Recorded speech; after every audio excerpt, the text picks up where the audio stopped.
Kent, October 1814. It was the settled opinion of the county, an opinion the county had arrived at without visiting the place, which is how the best county opinions are made, that the north field of Harnden was the worst ground the Duke of Aldermere owned, and very possibly the worst ground in Kent. 62 acres of rush and sedge and standing water. A field that drowned sheep in November and baked to a gray crust in July, a field the tenants would not take rent-free, and the shooting gentlemen crossed with their guns unbroken, since nothing lived in it worth powder. It appeared in the estate books, in the neat hand of 3 successive stewards, as sour pasture unimprovable. And it was the particular distinction of the North Field that in 100 years nobody whose opinion was thought to matter had ever once walked across it. This is worth remembering, because it is the whole of the story that follows, for land, like people, is only ever worthless to the man who will not trouble to walk it. On the 14th of October, in the estate office at Aldermere Park, with the McKelmas schedules open on the table and his steward waiting with a pen, Edmund Fairfax, 5th Duke of Aldermere, delivered the judgment that the county would be repeating, with increasing pleasure and at his expense, for the better part of a year. A young woman standing near the window, a merchant's daughter, present on her father's business and asked for her opinion by nobody, had just suggested, in a level and unhurried voice, that the North Field might repay keeping. The Duke did not look up from his papers. The North Field is worthless. Sell it, he said to his steward. And then, still without looking up, in the tone a man uses for a door left open, and if Miss Winslow has opinions on Myland coats, she may sell them across her father's counter. I understand that in a counting house, opinions fetch a price by the pound. By 4 o'clock that same afternoon, Miss Winslow had bought the North Field. And by the last week of the following April, this is the end of the story, and we shall come back round to it properly, but it is only fair that you should know where the road leads. The Duke of Aldermere, the most careful and most correct man in 3 parishes, would be sitting at a merchant's dining table in Maidstone, with his hat on his knee, asking the terms of the young woman he had not troubled to look at, and the 62 acres he had dismissed in 9 words, would be, by common consent of the same county that had laughed at her all winter, the most valuable ground between Maidstone and the sea. And when his own aunt asked him, with the family directness, what in heaven's name he had meant that day in the estate office, his Grace would discover, to his very great discomfort, that he could not remember what he had meant by it at all. But that is April. This is October, and we must begin where she did, which was, as it happens, ankle-deep in the North Field itself, 2 hours before the Duke pronounced it worthless. Margaret Winslow.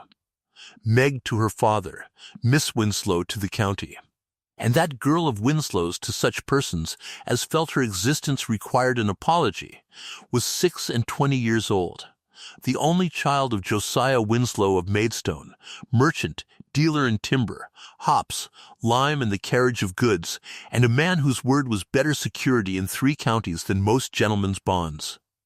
Her mother had died when Meg was 11, her father, finding himself in possession of a grave, dark-haired daughter who asked how much things cost and remembered the answers, had done the only sensible thing a busy man could do, and put her to work.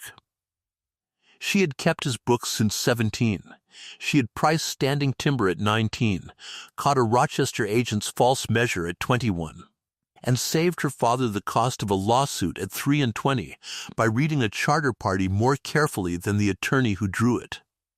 She had, besides, a habit her father had taught her the way other fathers teach their daughters the harp. She never let him bid on anything she had not walked. Timber, meadow, wharfage, it was all one. The paper tells you what a man hopes, Josiah Winslow liked to say. The ground tells you what God did. It is necessary to say plainly, because the drawing-rooms of Kent said it often and less kindly, what Meg Winslow was not. She was not a beauty, though she was a long way from plain. She had a clear, composed, attending sort of face. the face of a person doing sums behind her eyes, and a way of looking at whoever was speaking as though what they said might be checked later against the invoice. She was not accomplished, she could not paint a screen, and her performance on the pianoforte had been described by Lady Cresset, who loved her, as brisk. And she was not married, a circumstance the county attributed to the ink on her fingers, and her father attributed to the poverty of the available arithmetic. Meg herself did not attribute it to anything. She had observed that a merchant's daughter with £11,000 in expectation attracted a particular kind of suitor, had priced that kind accurately, and had declined to buy. The Winslows had come to Aldermere Park that October morning on plain business. The Duke was selling. The fourth Duke, a large, warm, careless man who had loved hospitality and improvements to precisely the extent of never paying for either, had died 2 years since, leaving his son a great name, a beautiful park, and a quantity of debt that had genuinely astonished the lawyers, who were not men easily astonished. The fifth Duke was made differently.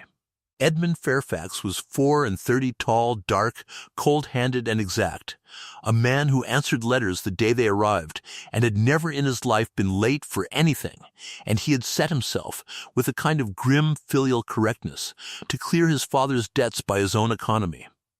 He had shut up the London house. He had sold the hounds, to the lasting grief of the county.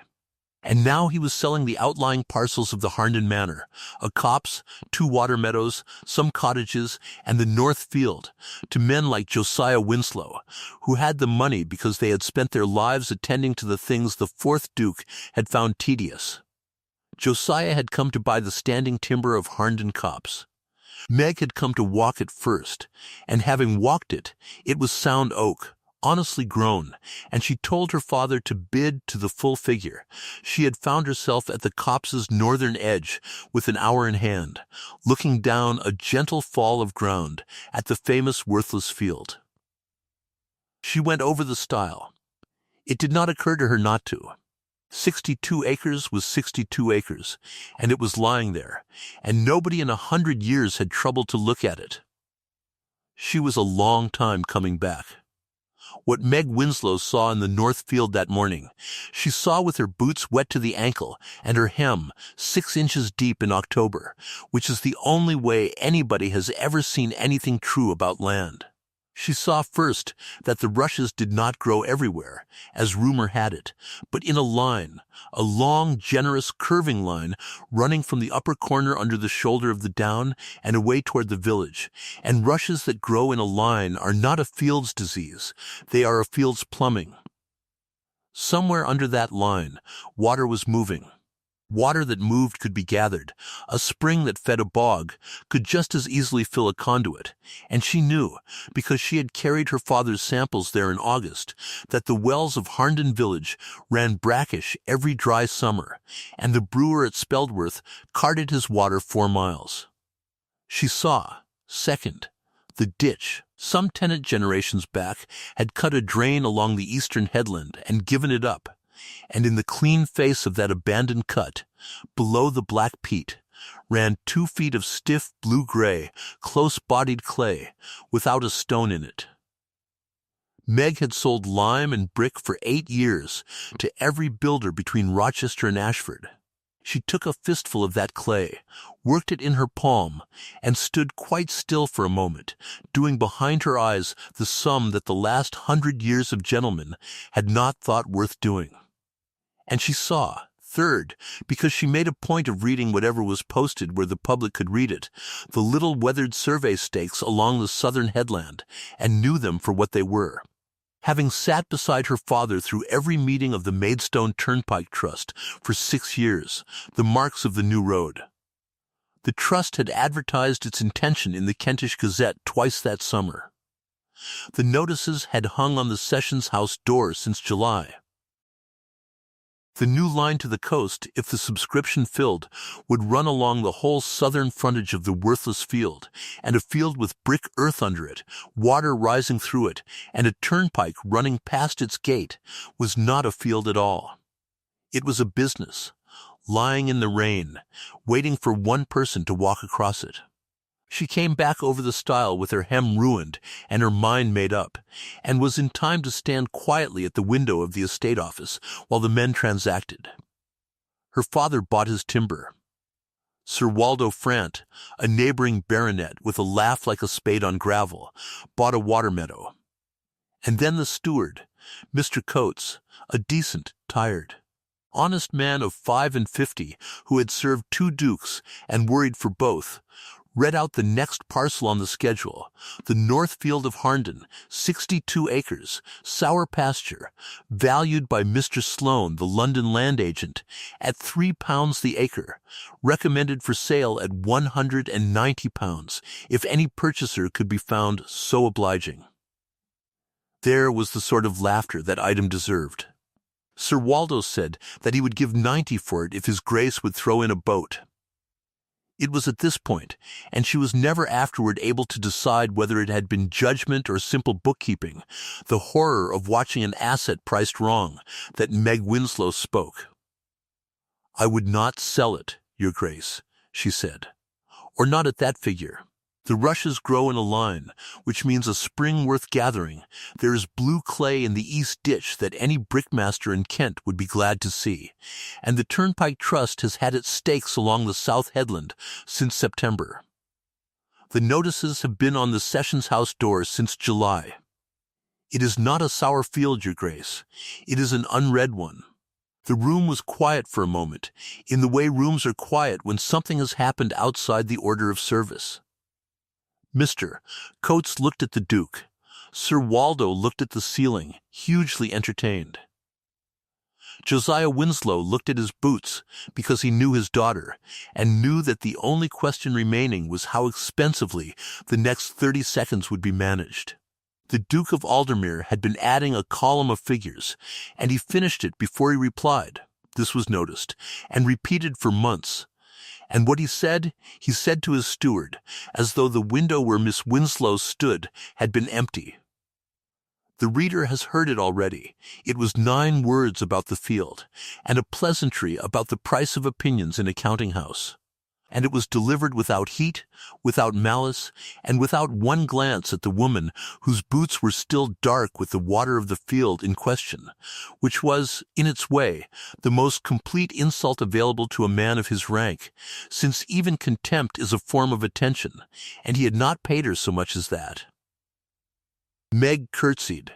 Nobody could ever say afterward that the curtsy had been anything but correct, and gathered her gloves. "Then the matter is settled," she said pleasantly, to no one in particular. "Papa, I shall walk on to Mr. Pettifer's and see about the timber conveyance. Do not hurry your dinner." It was 2 miles to Maidstone. She walked it in 40 minutes, and she spent the first 10 of them.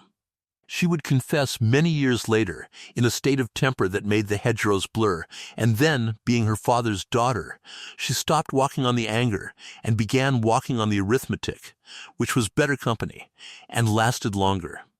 £190. She had 240 in her own right, a legacy of her grandmother's. And 8 years of the commissions her father paid her exactly as he would have paid a stranger, because Josiah Winslow did not believe in unpaid clerks even when he had fathered them. The brick earth alone, if it proved 2 feet over even a third of the field, would return the purchase money 5 times over. The spring was worth a rent from the brewer at Speldworth the day it was piped. The road was a speculation, but a speculation whose stakes were already driven. She had checked the figures twice by the time she reached the bridge, and they came out the same both ways, and neither way had anything whatever to do with the Duke of Aldermere's manners. That, at least, is what she told herself, and Meg Winslow was a truthful woman in everything but this. Mr. Pettifer, attorney of Maidstone, had done the Winslows' business for 20 years and had long ago given up being surprised by either of them. But when Miss Winslow, arriving with a ruined him and a perfectly serene countenance, instructed him to wait upon the Duke of Aldermere's man of business that same afternoon and offer the full asking price of £190 for the north field of Harnden, the money her own, the conveyance to her own name, and the matter to be concluded, if it could be managed with decency, before the office closed, he did permit himself to take off his spectacles. "Your own name, Miss Winslow, not your father's." "My own name, Mr. Pettifer. My father has not seen the field," she considered. "Neither, I believe, has the cellar." "You are aware," said Mr. Pettifer, who felt that somebody in the room ought to say it, "that the whole county holds that field to be a bog." "I am. It is the only opinion the county holds that I have ever been able to buy at a discount." She drew off her gloves and sat. "The asking price, Mr. Pettifer, without haggling." "I do not want a negotiation. I want a deed." The Duke's man of business, for his part, wanted nothing so much in the world as to be rid of an item that had sat on his schedules like a reproach. The order to sell had come down from the estate office at 2, and thus it fell out, with a speed that attorneys achieve perhaps twice in their careers, and remember at Christmas dinners forever after, that the memorandum of sale was signed. The deposit paid in banknotes from Miss Winslow's own reticule, and the worthless north field of Harnden disposed of at the full valuation by 4:15 on the same afternoon, as the county was shortly to learn with delight, on which his Grace had pronounced judgment upon it, and upon her. When the ink was dry, Meg folded the memorandum twice, neatly, as she folded everything, and put it in her reticule, and the folded deed that succeeded it went everywhere with her that winter, not from sentiment, she would have been affronted at the word, but because a woman transacting in a county that laughed at her found it convenient, now and again, to be able to produce the fact. The county did laugh. It is important to be fair to the county. The joke, as first received, was excellent. Winslow's girl, the brisk one, with the ink, had been snubbed by the Duke at his own sale, and had, in what the drawing-rooms agreed, could only be a fit of wounded female temper, thrown away £190 of her grandmother's money on 62 acres of standing water, presumably to spite him. Sir Waldo Frant told it at 11 tables in a fortnight, and it improved with each telling. By the 8th, Meg had wept. Lady Cresset of Duncourt, a widow of 60 with the best intelligence network in Kent and a standing rule of being amused by the right things, heard the story twice, sent for her carriage, called on the Winslows in Week Street on the pretext of ordering hop poles, drank tea for 50 minutes with her eyes on Meg the whole while, and delivered on her way home the first dissenting verdict in the county. Wept? That girl has never wept over anything smaller than a fire. Depend upon it, there is something in the field. As for the Duke, the news of the sale was brought to him by Mr. Coates that evening, with the steward's pen still in his hand, and something carefully absent from the steward's face. His Grace received it, as he received everything that October, which was as one more line in a long ledger of disagreeable necessities. "Then the field has found its level," he said. "Sold to a counting house. Enter it and go on. It is recorded, because Mr. Coates, years later at a certain wedding breakfast, could be persuaded to record it, that the Duke then worked for a quarter of an hour, laid down his pen, and said to nobody at the full figure, without viewing the ground, and that he then said nothing else at all for the rest of the evening, which Mr. Coates, who had known him from a boy, understood to be the sound of a very exact man checking a sum in his head and not liking the remainder. Meg took possession on the 1st of November, and the Northfield learned, for the first time in 100 years, what it was to be attended to. She did not do anything that the county would have called dashing. She did what she had watched done, and costed done, on every well-run estate her father had ever supplied, and what any of the gentlemen who laughed at her could have done in any year of the last 30, had they thought a bog worth their notice. She engaged old Dowsett, a brickmaster of Speldworth, who had given up his yard when his lease fell in, and had been eating his heart out on a cottage garden since.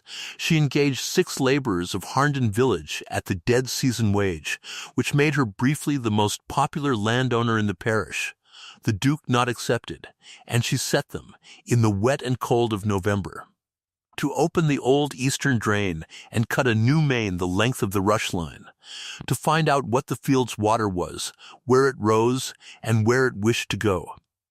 She was there 4 days in the week, which was the second joke the county enjoyed at her expense, and the last it enjoyed comfortably. Miss Winslow in the north field, in pattens and a grey wool cloak with the wet blowing off the down, standing over a drain with a measuring rod while 6 men worked below her. This was held to be a spectacle, and 1 or 2 carriages actually slowed on the Harnden lane, so that their occupants might report it faithfully. What the carriages could not see, because it looked like mud, was that the drain was answering. The new main took the water off the rush line in a body. Within 3 weeks the upper 20 acres, drowned since anyone living could remember, stood merely damp, and at the head of the line, exactly where the rushes had promised, the diggers came upon the spring itself. Not a seep, but a strong, steady, cold rising, filling their cut faster than they could clear it. Water that had been quietly ruining the field for a century for want of anyone asking it to do something useful instead. "There's your enemy, miss," said old Dowsett, watching it rise. "There is my tenant," said Meg.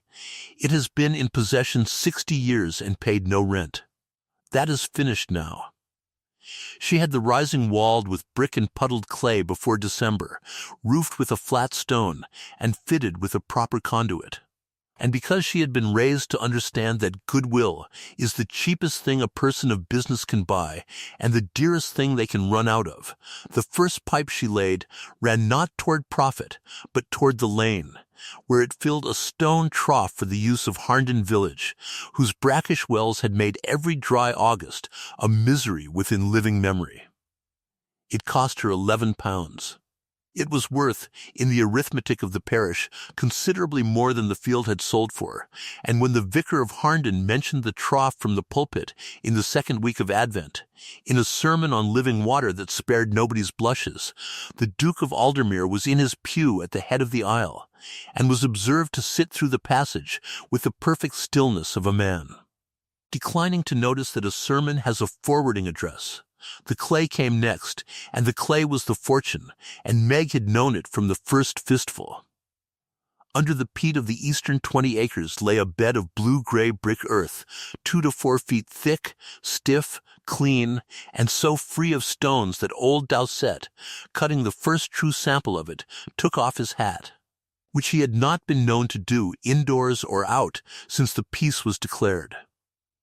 They fired the first bricks in the last week of November, in the little test kiln Dowsett built against the headland, and it is a fact, attested by 6 laborers and a brickmaster, and eventually by half the county, that when the first burning was drawn, cooled, and struck, the bricks rang. A good brick rings like a bell when you knock it, a bad one answers you like a dead man's door. Dowsett went down the row, striking them one against another, and the sound carried across the field in the frosty air, a small, hard music that was, if anybody had known how to hear it, the sound of the north field changing its mind about what it was, and he came back up the row and said, with the solemnity of a man pronouncing a verdict at an assize, "Miss, I have made brick in this county 40 years, and I'd not have believed it. That is as good an earth as there is between here and London. You could build a church of it." 1 brick of that first burning came out overburnt at the corner, having sat nearest the fire, a hard, dark, purple-brown brick, flawed and unlovely and altogether indestructible. Meg carried it home in the gig on her lap, and it sat on her writing desk in Week Street all that winter, on top of the folded deed, doing duty as a paperweight, and if, On certain evenings, having balanced the day's books, she looked at it somewhat longer than a paperweight strictly requires. She had at least the satisfaction of knowing that nobody saw her do it. It was the flood that turned the steward. On the 4th of December it began to rain, in the way it rains once or twice in a Kentish winter, when the down sheds water like a roof and every lane runs like a mill race. It rained for 3 days, and on the 3rd night the valley flooded. It was the worst water in 9 years. The Medway meadows went under from Yalding Half to Maidstone. Sir Waldo Frant lost 100 hurdles and the better part of his winter hay, and swore about it at 11 tables. And the low bottom meadow at Harndon, the best fattening ground on the whole Aldermere estate, and the Duke's particular pride, for he had refused to sell it in October against his own agent's advice, lay directly below the North Field, in the path of 100 years of custom, and prepared itself to drown as it had always drowned. It did not drown. The North Field's new main drain, cut generous and true the length of the old rush line, took the down water that had always burst across the boundary in a sheet, carried it the full length of the field, and delivered it decently into the brook below the village, as water will always consent to be delivered if somebody has troubled to ask where it wants to go. The Duke's meadow stood wet, and stood safe. Mr. Coates rode the bounds on the 4th morning in a landscape half-lake, and sat his horse a long time at the boundary oak, looking at the one dry meadow in the valley, and at the raw brown seam of the new drain above it, running full and quiet and exactly where it should, and being an honest man who had spent 40 years watching land answer, or fail to answer the people who owned it, he did not pretend to himself for 1 minute about what he was looking at. He rode home the long way, through Harndon, past the trough. Then he did a thing he had never done in either Duke's service. He wrote out, unasked, a full memorandum of what the flood had done and not done, and what had stood between the estate's best meadow and 4 feet of water, and the name of the person whose work it was, and laid it on the Duke's table with the morning letters, where it could not be missed and could not be answered. The Duke read it. He read everything. It was his virtue. What he said to Mr. Coates, when the steward came in at noon, was, "You might have the boundary fence looked at, where the water went over in my father's time. It will not be wanted, but it is ours." Which was nothing, except that Mr. Coates, going out, reflected that his Grace had just, for the first time in anyone's hearing, used a sentence in which the Northfield's works were assumed to go on succeeding. Lady Cresset got the whole story of the flood, the meadow, the memorandum, the trough, the bells, inside a week, because she always got everything, and she served it at her December dinner, which was the county's true parliament, with the timing of a woman who had been amusing herself for 40 years. "I am told," she said, into a lull she had manufactured for the purpose, "that the only dry ground in the Medway Valley this month belongs to a young lady who was informed in October that she could not read land. I have long said, Duke, that your family has a gift for education. You have taught the girl to farm in 8 weeks, entirely by declining to speak to her. Only think what she might do if you insulted her regularly." The table laughed, because Lady Cresset's tables always laughed, but it was noticed that the laughter had changed its address since November. The Duke bore it with composure, and turned the subject with the address of a man who has been managing dinner tables since his majority, and if his composure cost him anything. Only one person at the table was watching closely enough to price it, and she was 60 years old and delighted, and said nothing more that evening, having planted all she had come to plant. January brought frost, and with the frost a piece of estate business that the Duke of Aldermere would have paid a good deal to have had fall out otherwise. The great storm of the 2nd of January took the roof off the west range of the Aldermere stables. Slates lifted like a dealt hand of cards, a wall shaken, 2 horses cut and none lost, and the surveyor's report, delivered within the week, because the Duke's affairs were always attended to within the week, was blunt. The range must come down and be rebuilt. The work should be done by summer. And the work would want, among much else, some 45,000 sound bricks. The nearest yard of any reputation was beyond Rochester. The winter roads were what the winter roads were, and the carriage alone, Mr. Coates calculated, would cost more than the bricks. Mr. Coates performed this calculation aloud at the Duke's own table, with a steadiness of countenance that did him credit, and then observed, as a man might observe that the weather was seasonable, that there was of course a kiln now working within 2 miles of the stables, at Harndon, whose brick a man could hear ring from the lane. "There are other yards," said the Duke. "There are, your Grace," said Mr. Coates, "and let the carriage figure lie on the table between them, doing its quiet work." For he had served 2 dukes, and knew that with this one you did not argue. You simply left the arithmetic in the room and withdrew, and the arithmetic did not withdraw with you. The Duke held out 11 days. It would be wrong to say that the county knew it, but the county knew something. There was a feeling abroad, that January, of a large, slow-scale tipping. The Speldworth brewer had signed for the spring water at Lady Day next, at a rent that made Mr. Pettifer, drawing the agreement, glance twice over his spectacles. Dowsett's second and larger kiln was building against the headland, and the frost, which stopped all digging, stopped neither burning nor bargaining. Meg sold her first 20,000 bricks before February, to a Maidstone builder with a chapel to raise, at the full Rochester price less nothing at all for carriage, which was the whole point of the sums the gentleman had never done. And on the 12th of January, in the cold, clean light of the middle morning, the Duke of Aldermere rode up the Harndon Lane alone, dismounted at the gate of the North Field, and walked his own former acres for the first time in his life, to see about buying bricks from the woman he had told, in October, to keep her opinions for her father's counter. He found the proprietor at the main drain, in Pattens, with a measuring rod, reading the frost heave along the new cut, and whatever opening the ride up the lane had furnished him with. The sight of the field itself took away. It was not that the field had become handsome. 62 acres of works in January are not handsome. It was that everything in view was reasoned. The drains ran where the ground asked, not where a map would have put them. The kiln stood at the clay. The clay lay at the road. The spring house sat square and small and white at the head of the old rush line, like a full stop at the end of a corrected sentence. The Duke had spent 2 years learning his father's estate out of ledgers, and he was, whatever else may be said of him, a man who knew good administration when it was laid out in front of him at field scale. He stood at the gate perhaps a minute longer than a man stands who is merely deciding what to say.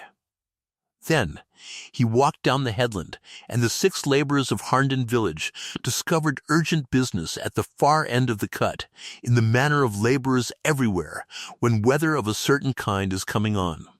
"Miss Winslow, your Grace." The curtsy was, once again, correct.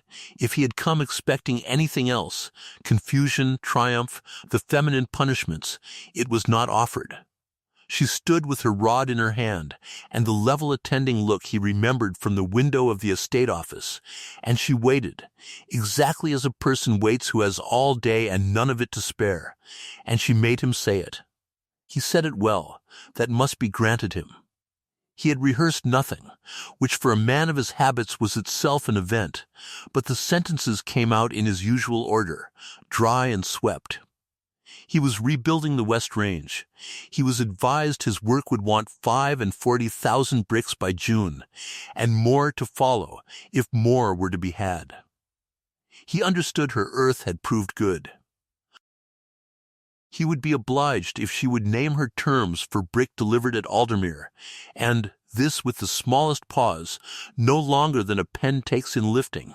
He believed he might trust the quality, since half the county appeared to have heard her bricks rung like church bells, and the other half claimed to have heard them from their own gardens.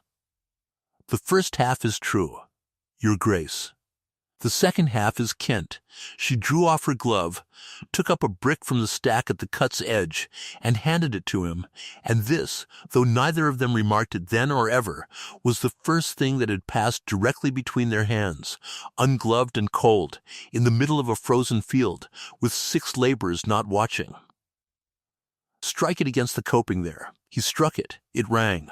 Something crossed his face that was too brief to be called expression, the flicker of a man hearing an argument conclude, and Meg named her price, the Rochester price, less half the carriage saved, the other half of the saving being hers, because it arose from Clay's situation, and not from his convenience, payment quarterly. The first burning of March reserved to him entire if he signed within the fortnight. It was a fair price, set a shade under the figure a monopolist could have taken, and they both knew both of those facts before she had finished speaking, and each of them knew that the other knew. "You could have asked more," said the Duke, when Mr. Coates had been and gone with the figures, and the thing was as good as done. "I could have asked more once," said Meg. "I intend to sell you bricks for 30 years, Your Grace. Your successor's custom is worth more than your embarrassment." And then, because the sentence had come out with one more clause than she had strictly audited, she added, composedly, "I mean the embarrassment of the carriage costs from Rochester. A man should not pay road miles for what lies over his hedge." "No," said the Duke, after a moment, looking down the reasoned field, at the drains that had saved his meadow running full and quiet under the frost. "He should not. I begin to think, Miss Winslow, that there is a general principle in it." He did not say what the principle was. He remounted at the gate and rode away, and it was observed in the village, where all his previous transits had been observed likewise, that his Grace rode the first mile at a walk, with his eyes on the middle distance, like a man carrying home a long sum, and being careful not to spill it. After that day there grew up between Aldermere and the North Field a commerce that the county watched the way it watched the weather-glass. Mr. Coates rode over weekly about the deliveries and stayed, more weeks than not, a half-hour past the business, because Miss Winslow asked him questions no one had asked him in 40 years, what the ground had been in the old Duke's time, where the springs rose on the home farm, which tenants could be trusted with a new thing, and wrote down his answers, and the steward, who had spent his life translating between land that could not speak and owners who would not listen, found himself, at 55, in the novel position of being heard, and defected, there is no gentler word for it, entirely to her side of the hedge, while remaining, in every particular of duty, perfectly loyal to his master, a feat of double bookkeeping that only stewards and mothers understand. Lady Cresset, on receipt of this intelligence, she had it by supper, laughed for some time, alone, in a shawl, by her own fire, and then grew still and thoughtful, and told her cards, aloud. In the empty room, now we shall find out whether the man is proud or merely careful. A careful man can be saved. A proud one buys his bricks in Rochester. The saving of the man, however, had a season still to run, and the season had one more turn of the wheel in it, and the wheel turned in February, at the quarterly meeting of the Maidstone Turnpike Trust, in the long upper room of the Bell. The subscription for the new coast road had filled, the piece had money moving again, and the promise of it moving faster, and the trustees voted the line as surveyed, from the Maidstone Bridge by Harndon and Speldworth, to join the coast road beyond Ashford, and the clerk, reading the schedule of the lands the road would border and take, read out among the rest, in the flat voice clerks reserved for other people's fortunes, the North Field of Harndon, in the parish of Harndon, the property of Miss Margaret Winslow, frontage to the new line, 1,100 yards. 1,100 yards. Sir Waldo Front, who was a trustee, was heard to repeat the figure twice, the second time with an oath his neighbors charitably assigned to the trust's expenditure in general, for every man in the room could do the sum in the time it took to hear it. A brick yard on the road, at the road's own gate, when the road itself would eat brick by the 100,000 for its bridges and toll houses. And every builder from Maidstone to the coast would cart along it and load at the nearest ring of good earth, a spring house 50 yards from the line, when a turnpike must water horses every 4 miles or answer for it, 62 acres bought for £190 in October, which no man at that table would now sell his neighbour for 2,000. The room did not look at Sir Waldo. The room looked, with one accord and no kindness, at nothing at all, in the exact manner of a county, realizing simultaneously that the year's best joke had been on the teller, and the story was over every table in Kent by Sunday, no longer as the comedy of Winslow's Girl and Her Bog, but in its second and far more durable form. The form that stung. Aldermere sold the best ground in the county for the price of a hunter, with the survey stake standing in it, to a girl he snubbed in his own estate office, and she paid him his own figure and thanked him, and walked to town to do it. It is one thing to be laughed at for a bad bargain. It is another and quite different thing, to a man of the 5th Duke's composition, to be convicted in public of not having read the notices. He was in the room when the schedule was read. He was a trustee, as his father had been, and unlike his father he attended, and those nearest him agreed afterward that his Grace had received the figure of 1,100 yards without the movement of a muscle, which was true, and that he had plainly known it already, which was not. He had not known it. He had, that morning, still held the October sale to be a small error of price, perhaps £200 of error, an agent's mistake of the kind all estates suffer, and he sat through the remainder of the trust's business with the sensation, entirely new to him, of a man feeling a single loose thread and beginning to understand that the coat is unraveling. For if the stakes had stood in the field since September, and the notices on the Sessions House door since July, then the question was no longer what Miss Winslow had seen. It was what else his own people had not looked at, and below that, in a place he did not choose to inspect in a public room, a worse question yet. Which was why a merchant's daughter with her boots wet had offered him the intelligence for nothing, in front of witnesses, and what exactly it was that he had said to her in return. He went home and sent for the map book and Mr. Coe, Sloane's valuations, and sat with them alone until 2 in the morning, and the next day he did the wrong thing, as even careful men will when the sting is fresh, and it is to the credit of the story that he did it, because it was the making of everything that came after. He wrote to Miss Winslow, in his own hand, a letter of 5 sentences, correct to the last serif, offering to repurchase the North Field at £400, twice her money, in order, the letter said, to restore to the Harnden Manor a parcel whose severance his Grace has come to regard as an error of administration. The answer came back the same evening, in a hand as neat as his own, and it was 1 sentence long. Miss Winslow presents her compliments to the Duke of Aldermere, and begs to observe that the error of administration was not the severance, but the valuation. The first has been remedied, and the second was never his Grace's to buy back. Lady Cresset, to whom this correspondence became known by means that have never been satisfactorily explained, and were certainly hers, declared it the finest sentence written in Kent since the peace, and had it by heart till she died. It would be pleasant to record that the Duke took his 1-sentence answer, laughed at it, and was cured. He did not laugh at it.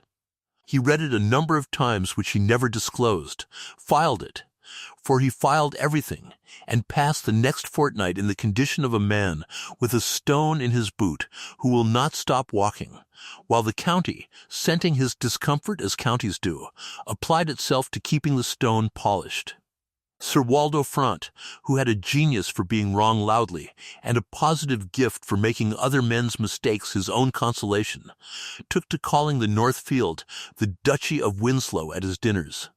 His Grace's aunt, Lady Everline Fairfax, a woman with all the family exactness and none of the family restraint, wrote from Bath to ask whether it was true that Edmund had sold the coast road to a hop merchant's daughter for the price of a barouche, because she had it from 3 correspondents and wished to know which of the 3 to disinherit socially. And Mr. Sloane, the London agent, feeling the ground getting warm beneath his own valuation, did what agents of his kind have done since land was first bought and sold. He composed a long, respectful, poisonous memorandum in his own defense, and in it he planted the suggestion that was to bring the whole winter to its crisis. His valuation, Miss Sloane submitted, had been sound upon the information available to any honest man. If the field's frontage had since acquired a speculative value, that value arose from the private deliberations of the Maidstone Turnpike Trust, and he begged leave to remind his Grace, with every respect, that Mr. Josiah Winslow of Maidstone had sat as a trustee of that same trust for 6 years, and that Mr. Winslow's daughter attended its meetings, kept its acquaintance, and had purchased the field in question with a rapidity, within 2 hours, your Grace, of the order to sell, which spoke, he would say no more, for itself. It was untrue in everything but its facts, which is the most serviceable kind of untruth there is. And the Duke? This must be set down plainly. Because his biographer in these pages has grown fond of him, and fondness is no excuse for false accounts, the Duke gave it harbor. Not belief, harbor. It offered him the one thing he had wanted since February, which was a version of the winter in which he had not been careless, merely cheated. A version in which the merchant's daughter had not outlooked him on his own acres, but had merely known the cards before they were dealt. A careful man who has been publicly wrong will pay almost any price for such a version, and the price the Duke paid was this. On the 4th of March, when Miss Winslow came to Aldermere Park at Mr. Coates's request to settle the schedule of the second brick delivery, his Grace had her shown, not to the estate office, but to the library. And he stood at the long table, with Sloane's memorandum squared in front of him, and after the civilities, which were exact, he said, in the level administrative voice in which he had once disposed of a field, because it was the only voice he had ever been taught for the moments that mattered. Before the schedule, Miss Winslow, a question of business. When you bought the North Field in October, you were aware of the Turnpike Trust's intended line. Your father has sat 6 years among its trustees. I should be glad to know whether the intelligence you acted upon was public, or whether it was your father's. There was a silence of the particular kind that Meg Winslow had spent her whole adult life being too sensible to make. And then she did not make it any longer. She set her folder of schedules on the table, unhurried, and she opened her reticule, and she laid out upon the Duke of Aldermere's library table, in a row, squaring each item with one fingertip as she placed it, the receipts. A cutting of the Kentish Gazette of the 11th of July, the Trust's advertisement of its intention. Her father's name printed among the trustees at the foot where it had stood for 6 years. A second cutting of the 8th of August, the notice renewed. A copied minute of the Trust's open meeting of September, open, as its every meeting had been open, to any freeholder who chose to attend, a public gallery in which she had sat since she was 20, beside farmers, carriers, and one board curate. And last, her own field memorandum of the 14th of October, in her own hand, dated at 9 o'clock in the morning. 2 rows of observations, the rush line, the blue clay of the east ditch, 2 feet proved, the survey stakes on the south headland visible from the stile, 31 in number. Counted, the stakes stood in your field for 6 weeks before your steward read out the schedule, your Grace, she said. I counted them from your own stile the morning of the sale, before I ever spoke in your office. The notices hung on the Sessions House door from July, where they hang still, weather permitting. The Gazette prints 4,000 copies. The Trust's meetings are open, its minutes may be inspected for a shilling, and its clerk is the most talkative man in Maidstone. There was no private intelligence, because there was no intelligence in the county more public. My father never spoke a word to me of the line, and never needed to. It was pinned to a door in a market town for anyone literate. I did not outknow you, Your Grace. I outwalked you. Everything I acted upon was growing in plain sight, or posted at head height, or lying 2 feet down an open ditch on your own land, and had been for weeks, and the whole cost of knowing it was a wet hymn. She gathered nothing up. She left the row of papers squared on his table, which was its own sentence. You called the field worthless within my hearing, and I paid your own price for it the same afternoon, through your own man of business, on your own terms. If that is sharp practice, Your Grace, then sharp practice is called arithmetic, and every man in Kent is free to take it up. The materials are posted publicly. She took up the folder of schedules again, and her voice did not change at all, which was the terrible thing about it. As His Grace's aunt later remarked with relish, it stayed level, pleasant and final, like a door closing on well-oiled hinges. The second delivery will be at Aldermere by the 20th. As contracted, my contracts do not take offense. But I find I am not at leisure to extend our dealings further, the water easement, and the road carriage, and whatever else Mr. Coates and I had half drawn, and I will tell you why, since you have asked me a plain question and are owed a plain answer. It is not the accusation. Accusations are weather. It is that you did not walk your field before you sold it, or read your notices before you accused me. You are the most careful man in Kent, Your Grace, everywhere except where it would cost you the trouble of looking, and I have already been the economy in one man's carelessness this winter. I do not care to be the villain in it as well. Good morning. The curtsy, for the third time in this history, was correct. Then she was gone, and the Duke of Aldermere stood alone in his library, with a row of newspaper cuttings squared on his table, like a hand of cards laid down face up, and Mr. Sloane's memorandum beside them, already curling a little at its edge, as such documents do when the room has understood them. There are men who, so confronted, summon their dignity, which is to say their servants, and have the papers cleared away.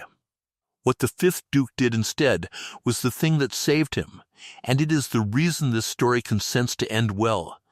He sat down at the table and read every item in the row, twice, with dates, and then he sent, not for his dignity, but for Mr. Coates and the whole of the estate correspondence for 2 years, and for 11 days. While the second brick delivery arrived on schedule, and was signed for by a steward who found the Duke's handwriting suddenly all through the delivery books, His Grace of Aldermere conducted, upon his own administration, the audit he should have conducted upon his agents. He walked land. This was reported from every quarter of the estate, with a wonder that had not attended a Fairfax on foot for 2 generations. The Duke in the wet, in boots, with the map-book carried behind him, walking parcels, and the map-book, parcel after parcel, coming up short against the ground. The unworked marl pit at Gateswell that Sloane's schedule carried his waist. The coppice at Speldworth, cut on a 14-year fall, that any wood reeve would have wept over. The 3 cottages carried as unlettable, that wanted 4 pounds of thatch between them.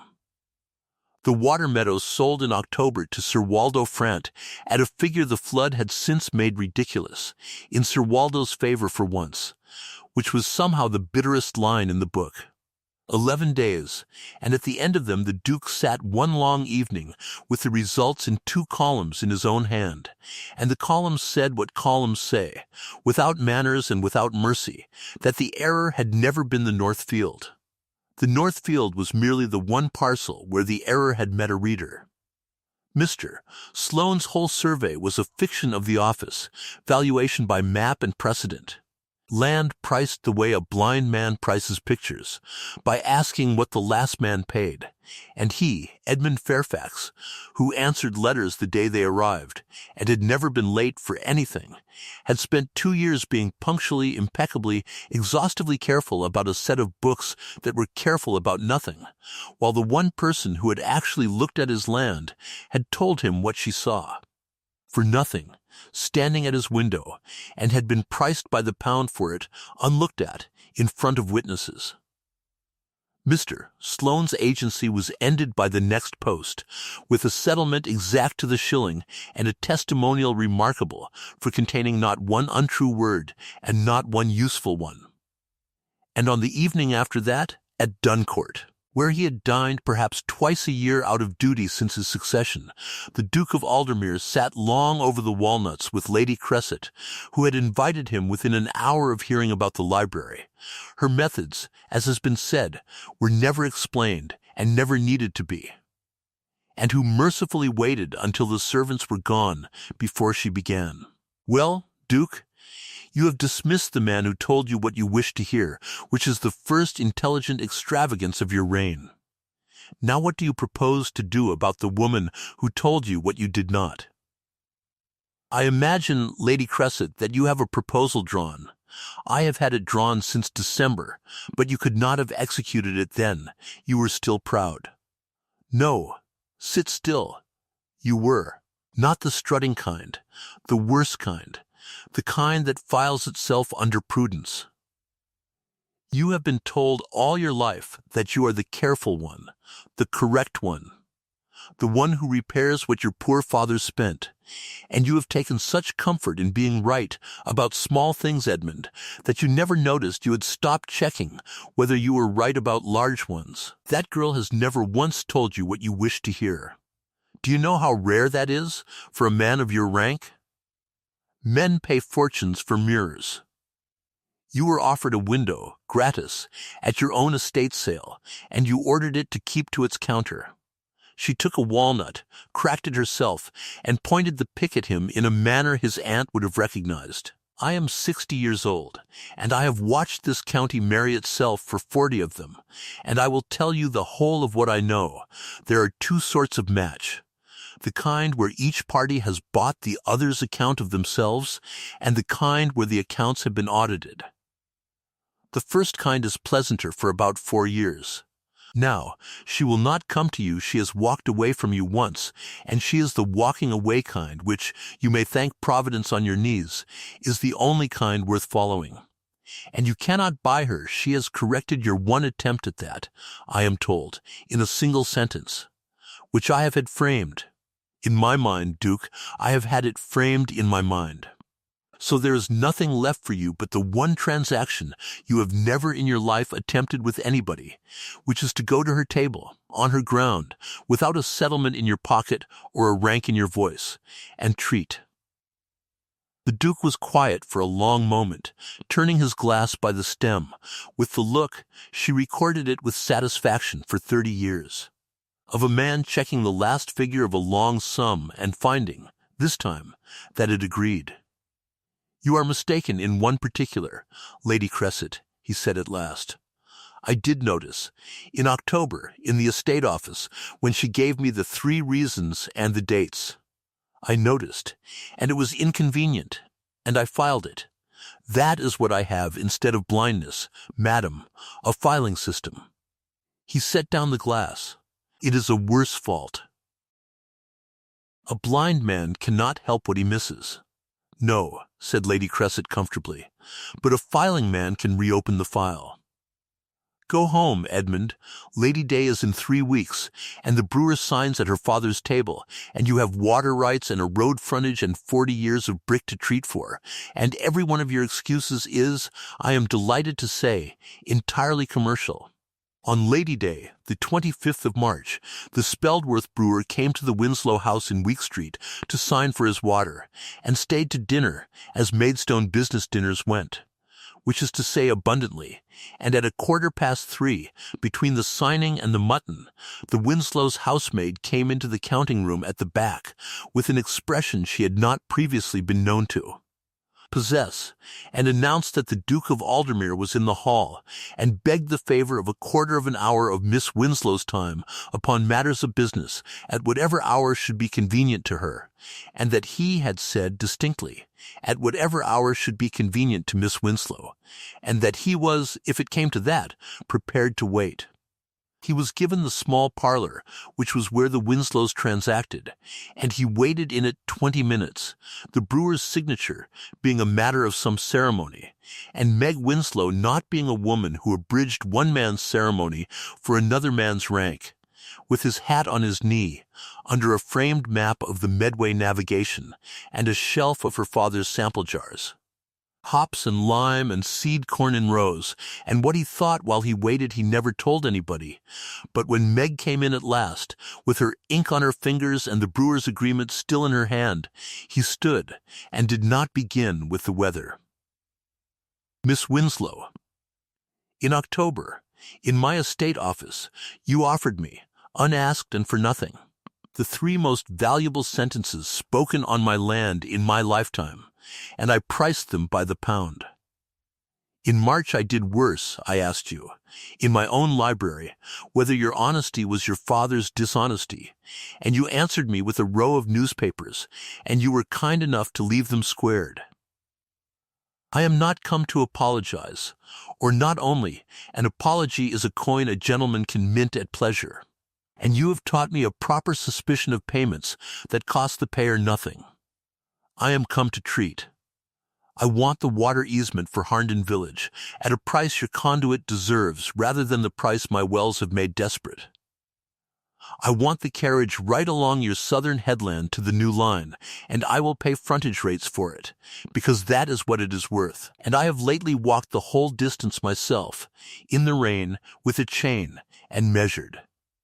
I want brick, 40 years of it, for the range and the bridges and whatever the road brings, on a standing contract that survives my temper and yours, though I am advised only one of us has one.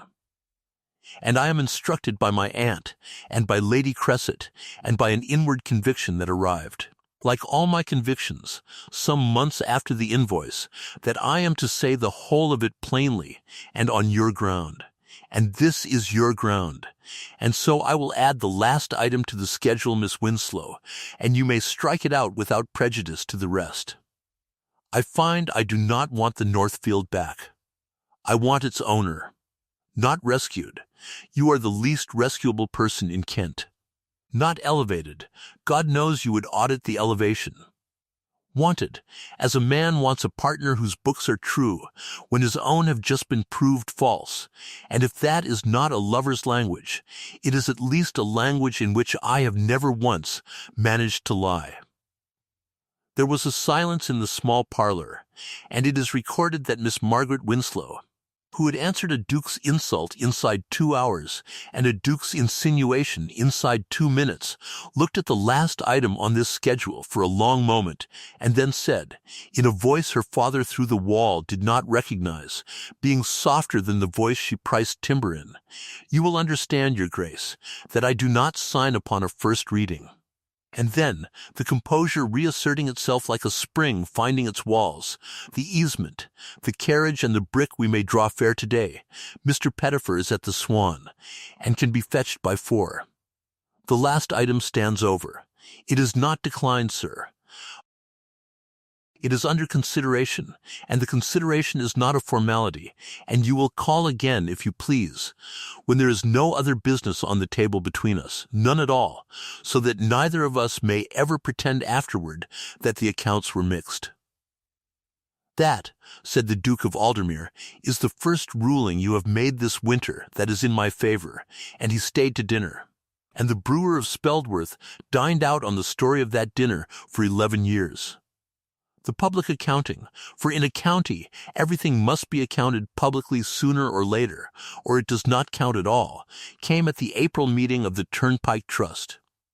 In the long upper room of the Bell, where the winter had begun to turn 2 months before. The business was materials.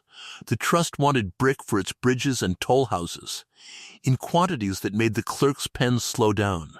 And there were 3 bids, and one of them was Rochester's, and one was a Walden Yard's, and one was Miss Winslow's, and Sir Waldo Frant, who owed somebody something for a winter of being laughed at over a water meadow, was heard to wonder aloud, in the pause between bids, whether the trust ought in prudence to weigh a yard not 12 months old, gentlemen, and, I intend nothing by it, under petticoat government. It was the Duke of Aldermere who rose. He rose in the deliberate way he did everything, and the room went quiet, because the county had waited 5 months to hear what his Grace would find to say on the general subject, and the county knew a settling of accounts when it saw one stand up. The trust has heard the bids, he said. I have a declaration of interest to make, and I will make the whole of it. In October last I owned the field the Winslow Yard stands on, and I sold it, and the price I sold it at is in the trust's own schedules, and the county has enjoyed the comparison all winter. The county has been right to enjoy it. I called that field worthless, gentlemen, in the hearing of the lady who bid for it. I am told, my exact words have circulated, I have no correction to offer, and I called it worthless, because my information was a map drawn by a man who had never stood in it, and because when better information was offered me across my own office, I considered the source instead of the substance. I have since walked the field. I have walked a good deal of my own land since, rather late in my tenure. I commend the exercise to every proprietor in this room. The error, gentlemen, was not in the field. As to the bids, the trust will please itself, but Aldermere has contracted with the Winslow Yard for 40 years, because I have had its brick rung, weighed and laid, and my bricklayers tell me what my steward told me in January, and what I will now tell the trust, which is that it is the best earth between here and London, and lies, moreover, at the road's own gate. If there is petticoat government at Harnden, I have examined its books, at my own request and to my own cost, and I will say to this room what I have had occasion to learn this winter, and every man here may make of it what he pleases. Whoever taught the county to laugh at ground it had not walked, and at judgment it had not tested, taught it at my expense, the lesson is paid for, and the trust may now have the benefit of it at the contract price. The trust took her bid without a division, and the county, which never apologizes, did the thing counties do instead, and began that same evening to remember that it had always said there was something remarkable in Winslow's girl, and Lady Cresset, riding home from the Bell, remarked to her coachman, she had reached the age of remarking things to her coachman, that she had seen a great many gentlemen stand up in that room in 40 years and give away money, but only one stand up and give away the joke against himself, and that the county would find, on reflection, that the second was the rarer coin, and her coachman, who had held her horses through 40 years of the county's reflections, said no doubt her ladyship knew best, and the horses agreed. He called again in May, when there was no business on the table. She saw to it that there was none, having closed the quarter 2 days early, which was the only public sign she ever gave. He came up the Harnden Lane in the early evening, on foot this time, and found her at the spring house at the head of the old rush line, where the water ran cold and constant through the brick her clay had made, and the conduit filled the village trough below, and what passed there was brief, because the essential negotiation had been conducted all winter in drains and schedules and one row of squared newspaper cuttings, and both parties came, as Meg observed, current in their accounts. I am given to understand, said the Duke, that you do not take terms from dukes. That has been my policy, Meg agreed. It has served me well, on the whole. Then I have not brought terms.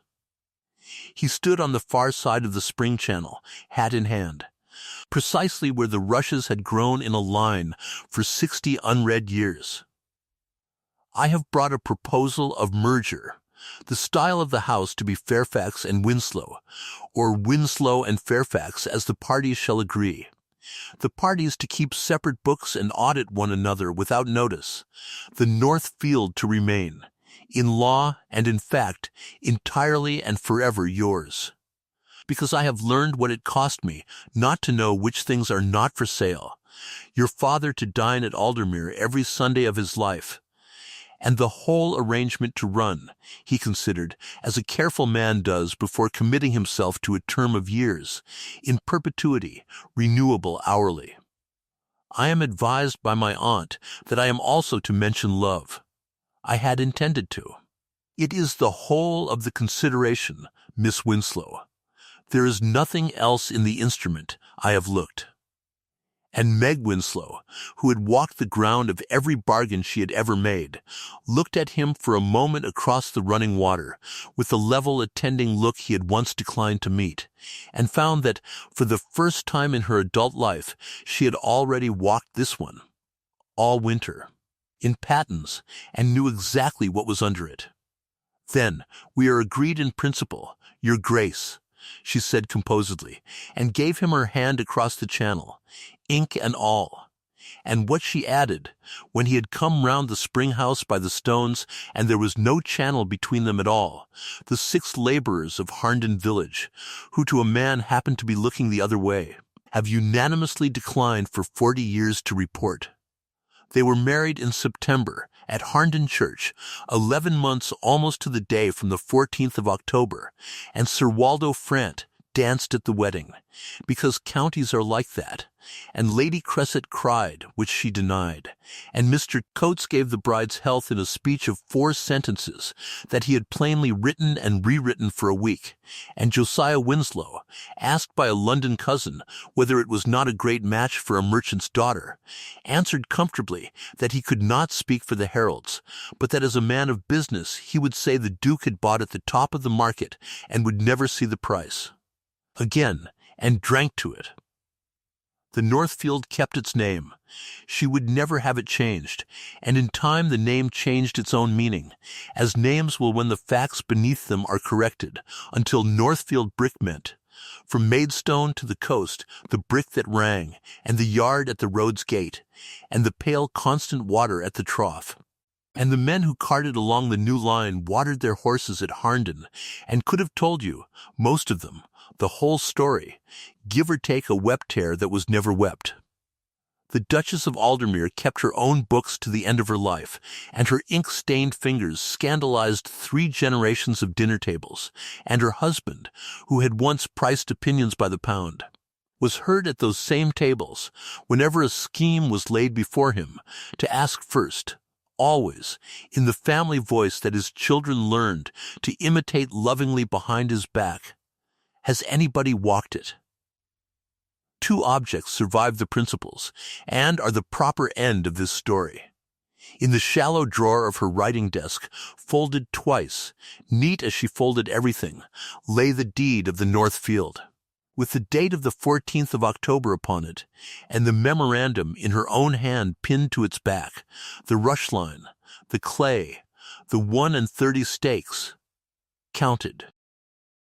And on the library mantel at Aldermere Park, between the porcelain and in defiance of it, stood a single over burnt brick, purple-brown and flawed at one corner, from the first burning of November, set there by the Duke himself, who was exact about everything, including this, and when guests asked, and guests always asked, he would turn it once in his hands, strike it gently with a knuckle so that it answered, and give them the aphorism that the county had long since worn smooth, and that you may have now for nothing, as she once gave him the 3 sentences at the window, that land, like people, is only ever worthless to the man who will not trouble to walk it. Don't forget to like and subscribe, or at least leave a comment if you enjoyed the story.